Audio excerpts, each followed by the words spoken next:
When I go to derivatives में अगर trade करता हूँ या आइदर ऑप्शंस और futures, then I have a certain time limit to hold it. Okay, और वो होता है every last Thursday of the month.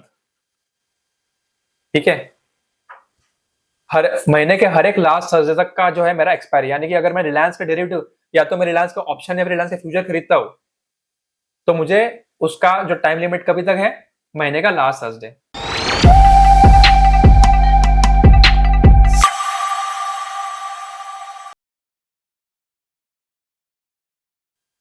एक मिनट, अभी समझो आपने ये कौन सा कंपनी है मेरे पास, अदानी इंटरप्राइज अगर मैं बाय करता हूँ, यानी कि बेसिकली मैं कंपनी का ओनर हूँ एक तरीके से। ठीक है, मैंने एक 0.000 जब आप इक्विटी शेयर्स लेते हो, अगर आप प्रेफरेंस शेयर बनते हो तो प्रेफरेंस शेयर लेते हो तो आप क्रेडिटर बन जाते हो कंपनी। हाँ, तो अपन अभी इक्विटी शेयर्स ले रहे हैं ना। ठीक है, जब भी आप इंट्रा ट्रेडिंग करते हो तो trading is not your not a holder, then trading is basically broker के पास शेयर है, वही से आप जो खरीद रहे हो उसको बेच रहे हो, जो बेच रहे हो उसको खरीद उससे खरीद रहे हो, ये हो रहा है। इन्वेस्टमेंट क्या है, बेसिकली स्विंग ट्रेडिंग क्या है, आपने एक शेयर खरीदा है और उसमें आपका जो शेयर है वो आप अभी उसके ओनर बन चुके हो। तो कंपनी के, if you are an owner of the company, तो कंपनी के जितने भी एनुअल मीटिंग्स रहेंगे उस सारे में जो है आप उसका इन्वॉल्वमेंट कर सकते हो बेसिकली। ओके, सो जो भी उसका राइट इश्यूज वगैरह रहता है, सब सारी चीजों का आपके पास राइट है, because you are the owner of the company basically. Okay, so 0.00% shares आप उसको ओन करते हो। ऑलराइट, समझ में आपको ये? हाँ, तो स्विंग ट्रेडिंग समझा आपको क्या होता है? ठीक है, swing trading is also a very profitable type of trading. ठीक है, जिसमें रिस्क भी बहुत कम है, पैसा भी अच्छा खासा बनता है, बट द थिंग इज कि पैसा आपको थोड़ा सा बड़ा लगेगा, छोटे पैसे से आप उसमें काम नहीं कर सकते। ओके, चलो ठीक है। और तीसरा जो टाइप होता है वो होता है सिंपली आपका long term investment. Long term investment क्या होता है बेसिकली, कि आपने कोई कंपनी का शेयर्स खरीदा और तुमने उसको शेयर होल्ड करके छोड़ दिया फॉर लॉन्ग टर्म, कि आज से मैं 5 साल बाद 10 साल बाद उसको देखूंगा। ठीक है, अभी लॉन्ग टर्म इन्वेस्टमेंट का जो डेफिनेशन है ना, वो कुछ लोगों के लिए अलग अलग होता है according to the income tax. उनके लिए क्या, 1 साल से ज्यादा अगर आप होल्ड करते हो तो उनके लिए लॉन्ग टर्म है। ठीक है, क्योंकि वो लोग क्या बोलते हैं कि अगर 1 साल से ज्यादा आप होल्ड करते हो तो आपके ऊपर उसके ऊपर एक लॉन्ग टर्म कैपिटल, चलो वो सब चीजें अपन बाद में बात करेंगे। ठीक है, but for me personally long term यानी कि आपने उसको बाय करके उसे छोड़ दिया। ठीक है, तो लॉन्ग टर्म इन्वेस्टमेंट्स जो है basically it is a very good thing for your future.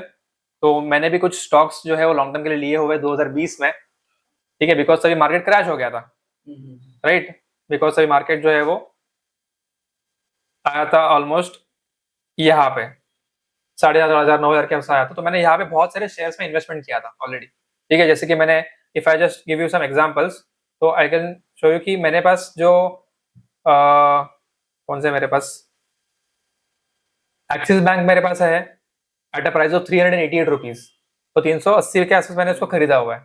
ठीक है, फिर मेरे पास जो है माजगांव डॉक जो है, मेरे यहाँ पे मेरा थोड़ा रिग्रेट है बिकॉज मुझे इसका आईपीओ लगा था, बट मैंने उसको बेच दिया था जल्दी। ठीक है, फिर मेरे पास रिलायंस मेरे पास कुछ तो 700 की 800 के आसपास रिलायंस है मेरे पास। ठीक है, ऐसे मल्टीपल शेयर मेरे पास कुछ तो 20-25 शेयर्स का मेरा पोर्टफोलियो है, बट वो मेरा ट्रेडिंग पोर्टफोलियो नहीं है, उसको मैं खरीदना बेचना ये नहीं करता हूँ मैं, वो मैंने ले लिया और मैंने उसको छोड़ दिया। ओके, तुम्हाला थोडाफार आयडिया आहे ना याच्याबद्दल, इक्विटीज बद्दल, शेयर्स वगैरह बद्दल? ठीक है, चालेल। ओके, और लॉन्ग टर्म इन्वेस्टमेंट के अपने अपने अलग अलग फायदे हैं, तो उसके बारे में जो है अपन बात करते हैं आगे जाके। बट आज का जो मेन इंटेंशन आपको बुलाने का ये था कि आपको मैं एक नया सेगमेंट इंट्रोड्यूस करवा के देने वाला हूँ। ओके, जिनको कुछ लोगों को पता है, कुछ लोगों को नहीं पता उसके बारे में। सो जैसे ही इक्विटी सेगमेंट है, इक्विटी का मैंने आपको पूरा एक्सप्लेन किया नहीं अब तक, पर आगे जाके एक्सप्लेन करूंगा।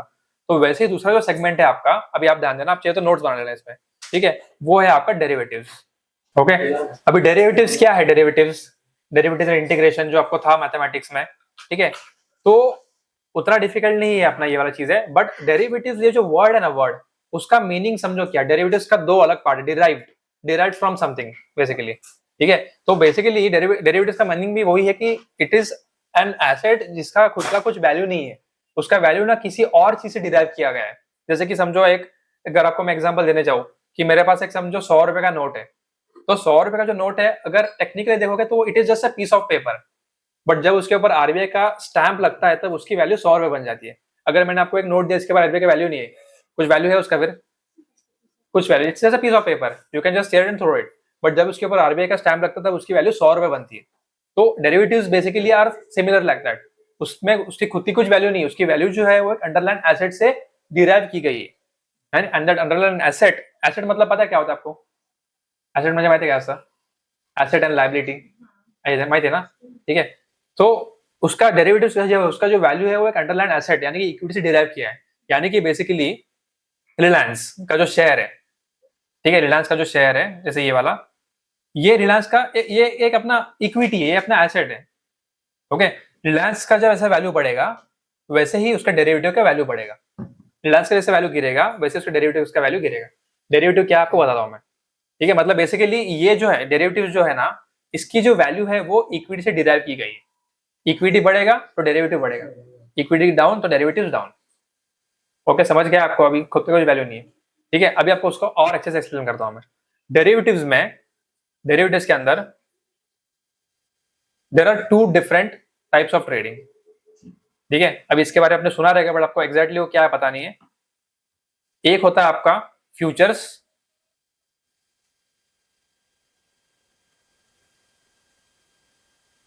और दूसरा जो है आपका वो होता है ऑप्शंस, ठीक है।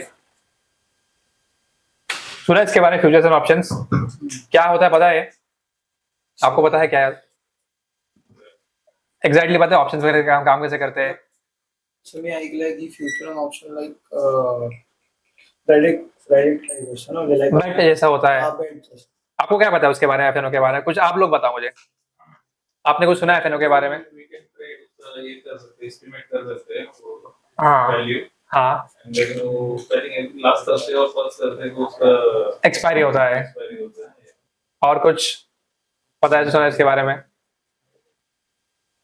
गेअर मार्केट का पोझिशन है। कुछ नहीं सुना है एफएनओ के बारे में, तुम्हाला तर माहिती आहे बरंच ना गोष्टी। फ्यूचर्स केलं तुम्ही कधी? ऑप्शंस केले राइट, हाँ सब ऑप्शन ही करते हैं स्टार्टिंग में, हाँ कॉल और पुट रहता है उसमें। पता है आपको, कुछ पता आइडिया है इसके बारे में? नहीं पता है, ठीक है। अभी फ्यूचर्स ऑप्शंस क्या है? It is a part of derivatives basically, okay. तो मैं ना आपको पहले फ्यूचर एक्सप्लेन करता हूँ, फिर आपको डेरिवेटिव ऑप्शंस एक्सप्लेन करने के लिए आपका थोड़ा सा दिमाग जगह पे चाहिए, ओके। बट अंडरस्टैंड, जैसे मैंने आपको इक्विटी बताया, इक्विटी समझो मैंने रिलायंस का कोई शेयर लिया, फिर टाटा का मैंने कोई शेयर लिया, मैंने उसको बाय किया है for as a swing trade या फिर वॉट एवर, तो I can hold it as much as I want.